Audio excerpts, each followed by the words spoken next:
Valeri'nin kadın çağının barası.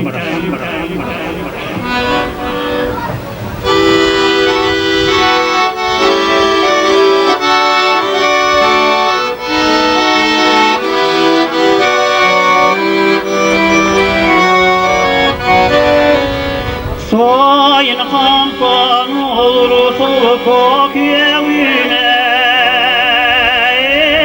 Terebi tabaslar vereker tüyeğen Oğasayın bir gastidi doğru Katin canını katin varafsan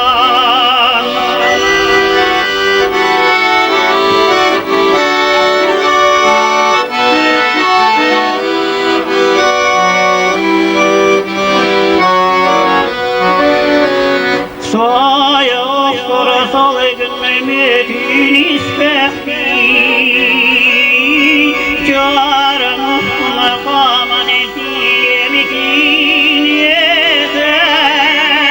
İsteğimize bir defol kosolunun Katin canını katin sanatin